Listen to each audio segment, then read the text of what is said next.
The cake sat in the center of my dining table, 3 layers of chocolate with cream cheese frosting. I picked it up that morning, $72 for something I've been looking forward to sharing with my family. My sister Valerie arrived 20 minutes late with her 10-year-old son, Brandon. No apology, just a distracted wave as she checked her phone. "Happy birthday," she said without looking up. "Brandon, give Aunt Melissa her card." Brandon handed me an envelope already focused on the gaming console in my living room. "Can I play?" "After cake," I said. He rolled his eyes and flopped onto my couch. My parents arrived next, then my brother Kevin with his wife. By 4 o'clock, we were gathered in my dining room, the cake taking center stage. "Okay, presents first or cake first?" Valerie asked. "Let's do presents," my mother suggested. I opened cards and gift certificates while Brandon sat kicking his chair legs, clearly bored. "Can we do cake now?" he asked loudly, interrupting my thank you to Kevin. "Yes, honey, cake time," Valerie said. I started placing candles while my mother found matches. Brandon stood on his chair, leaning over the table. "Sit down, Brandon," I said gently. "I want a corner piece. Those have more frosting." "We'll make sure you get one," Valerie assured him, not bothering to address the fact that he was still standing on my chair. My mother lit the candles and everyone started singing. I was smiling, about to blow them out, when Brandon suddenly groaned loudly. "This is so boring. Why do we have to do this?" "Brandon," my father said sharply, "that's rude." "But it is boring. It's not even my party. Why do I have to be here?" Valerie laughed nervously. "He's just tired. We had soccer practice this morning. Brandon, honey, just give Aunt Melissa 2 more minutes." I blew out the candles while Brandon made exaggerated sighing sounds. My mother started to remove the candles from the cake, setting them on a napkin. I picked up the cake knife to make the first cut. "I want my piece now," Brandon announced, reaching across the table. "Wait just a second," I said. "Let me cut." "You're taking too long." He lunged forward, and his hand caught the edge of the cake stand. The entire cake tipped, sliding off the stand and landing frosting side down on my dining table with a wet splat. Frosting splattered across the tablecloth, onto the floor, and across the front of my dress. The beautiful cake I'd spent $72 on was now a destroyed mess of chocolate crumbs and smeared frosting. Everyone froze. Brandon stared at the wreckage and shrugged. "Oops. Brandon." My mother gasped. I stood there, frosting dripping from the edge of my table, watching chocolate smear across my white tablecloth. My hands were shaking, but I kept them at my sides. "He didn't mean to," Valerie said quickly. "He's just tired." "It was an accident, right, Brandon?" "I guess," he muttered, already backing away from the table. "Can I go play video games now?" I carefully set down the cake knife. My brother Kevin started to say something, but I held up my hand. "I need to change my dress," I said quietly. "Excuse me." I walked to my bedroom, closed the door, and changed out of my frosting-stained dress. I picked up my purse, walked back through the dining room, and headed for my front door. "Melissa, where are you going?" my mother asked. "Out." "But you can't leave your own birthday party." Brandon was right. This is boring. I closed the door and drove to a coffee shop across town, where I sat with a latte and lemon cake for 2 hours. When I got home around 7, everyone was gone. The dining room was cleaned up, but chocolate stains remained on my tablecloth. Saturday, I processed what happened, not just the cake, but the pattern. Brandon's behavior had escalated for years, and Valerie never corrected him. Every gathering involved disruptions, tantrums, and demands for attention, and every time, Valerie made excuses. I'd been supporting that behavior in ways she didn't know about. Sunday, I opened my filing cabinet and pulled out a folder labeled Brandon Camp. Inside were 5 years of registration confirmations and payment receipts for Pinewood Athletic Academy. Brandon had attended their elite soccer camp every summer since age 5, 6 weeks of professional coaching, tournament play, and college scouts. The camp cost $4,200 per session. I paid for all of it. Valerie thought Brandon had been awarded a scholarship based on his soccer skills. I'd let her believe that because I knew she couldn't afford it on her salary as a dental hygienist. Brandon's father wasn't in the picture, and Valerie struggled with rent and car payments. When Brandon showed interest in soccer at age 5, I quietly contacted the camp, set up an anonymous sponsorship, and let Valerie think her son was just that talented. $21,000 over 5 years. Brandon loved that camp. He'd spent the past 3 months talking about it nonstop, excited about this summer's session starting in June. He'd be in the advanced 11 to 12 age group this year, the level where college scouts from Division I schools showed up to watch. Monday morning at 8, I called the camp's administrative office. Pinewood Athletic Academy, this is Jennifer speaking. Hey Jennifer, this is Melissa Torres. I need to discuss a registration for the upcoming summer session. Of course. What's the camper's name? Brandon Mitchell. He's registered for the June session. I heard typing. Yes, I have him here. He's in our advanced soccer program, fully paid. Is there a problem? I need to cancel his registration. Silence. Then, cancel?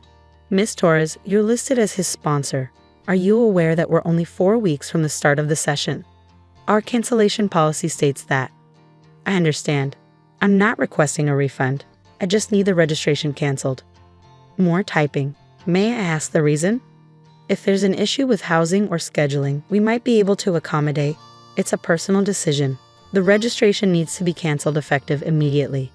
I see. I'll need to process this and send confirmation to the parent or guardian on file. That's listed as Valerie Mitchell. That's correct. Miss Torres, I should mention that this spot is highly sought after. Once I cancel, it will be offered to someone on our wait list. If you change your mind, we likely won't have availability to re-register Brandon. I understand. Please proceed with the cancellation. I'll process this today. Ms. Mitchell should receive a call from our office by this afternoon. I thanked her and hung up. Then I went to work, attended meetings, reviewed budgets, and answered emails like it was any other Monday. My phone rang at 2:30. Valerie's name appeared on the screen. I let it ring 3 times before answering. Hello. What did you do? Her voice was high-pitched, panicked. I just got a call from Brandon's camp. They said his registration is canceled. They said his sponsor withdrew him. What sponsor? Melissa, what is happening? Exactly what they said. I canceled Brandon's registration. Wait, what? You're his sponsor? What does that even mean? It means I've been paying for his camp every summer for the past 5 years. $4,200 per year. The scholarship you thought he had doesn't exist. I created it. Silence. I could hear her breathing, sharp and fast. You've been paying? Her voice cracked. $21,000? Melissa, why would you do that without telling me? Because I wanted to give Brandon opportunities you couldn't afford. I wanted to support him. Then why are you canceling now? He's been talking about this camp for months. This is the year scouts will be watching. You can't just. I can actually. It's my money and I'm choosing not to spend it on someone who destroyed my birthday cake and didn't apologize. Someone whose mother made excuses for him instead of teaching him basic respect. This is about Saturday? Valerie's panic was shifting to anger. You're punishing a 10-year-old because of an accident. It wasn't an accident. He lunged for the cake after being told to wait, and even if it had been an accident, he showed no remorse. He shrugged and asked to play video games. He's 10, he doesn't understand. He understands perfectly. He understands that his mother will excuse any behavior, that there are never consequences, and that other people's feelings don't matter as long as he gets what he wants. Saturday was just the most recent example. So you're taking away his entire summer, his dream of playing college soccer, because of cake. I'm not taking away anything. I'm simply choosing not to fund it anymore. You're his mother. If the camp is important, you'll find a way to pay for it. I can't afford $4,000. You know I can't. My rent is $2,000 a month. I have car payments. Brandon needs school clothes. Then Brandon will have a different summer. He can join the local rec league. That's what most kids do. The local rec league. Valerie's voice rose. Melissa, he's been training at Pinewood for 5 years. That's where he's made friends, where he's developed his skills. You're going to rip that away from him because your feelings got hurt. My feelings aren't hurt, Valerie. My boundaries have been clarified. I've spent 5 years and $21,000 supporting Brandon, and in return, I've watched you raise him to be entitled and disrespectful. Saturday showed me exactly what my investment has created. This is cruel. You're being cruel to a child. What's cruel is never teaching your child that actions have consequences. What's cruel is letting him think the world revolves around him. I'm not being cruel. I'm setting a boundary that should have been set years ago. You can't do this. You're his aunt. Family doesn't abandon family over stupid mistakes. I'm not abandoning anyone. I'm stopping a pattern of enabling bad behavior. The camp registration is canceled. That decision is final. Melissa, please. I'm begging you. He'll be devastated. Let me talk to him. Let him apologize. This isn't about an apology. This is about years of watching you excuse behavior that keeps getting worse. Brandon needs to learn that his actions affect other people. You need to learn that you can't rely on others to fix problems you're unwilling to address. Valerie was crying now. What am I supposed to tell him? He's been counting down the days. Tell him the truth. Tell him that his scholarship was never a scholarship, that his aunt paid for camp every year, and that his behavior on Saturday had consequences. Use it as a teaching moment. I hate you right now. That's your choice. But the registration stays canceled. I hung up before she could respond. The rest of the week, my phone was silent. No calls from Valerie, no texts from my mother. I assumed they were all discussing how unreasonable I was being, how harsh, how unforgiving. Friday evening, my doorbell rang. I opened it to find Valerie and Brandon standing on my porch. Brandon's eyes were red, like he'd been crying recently. "Can we come in?" Valerie asked. I stepped aside. We sat in my living room, the same room where Brandon had played video games after destroying my birthday cake. He sat between Valerie and me, hands folded in his lap, looking at the floor. "Brandon has something to say," Valerie prompted. He took a shaky breath. "I'm sorry I ruined your cake. Mom told me you were paying for my camp, and I didn't know. I feel really bad that I was mean to you." "Okay," I said. Valerie leaned forward. "Melissa, I've spent this week really thinking about what you said. You were right. I make excuses for him constantly.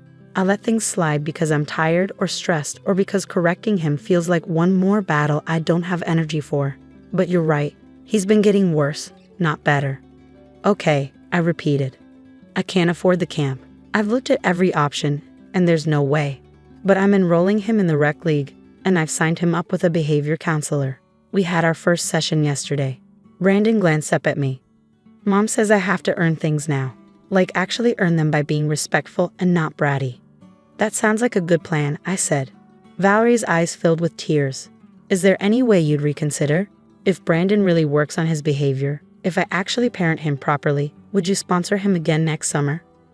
I looked at Brandon, this 10-year-old kid who'd been given everything without learning gratitude, who'd been excused from every consequence. Then I looked at Valerie, who had enabled every bit of it while I silently funded opportunities she couldn't provide. "No," I said quietly. "I won't be sponsoring camp anymore. Not next summer, not ever." Valerie nodded slowly, wiping her eyes. "I understand." But I continued, if Brandon completes this summer in the rec league with good behavior, if he maintains that behavior through the school year, and if he shows genuine understanding of why his actions have consequences, I'll contribute $1,000 toward next year's camp. Not pay for it entirely, but help. The rest is up to you to figure out.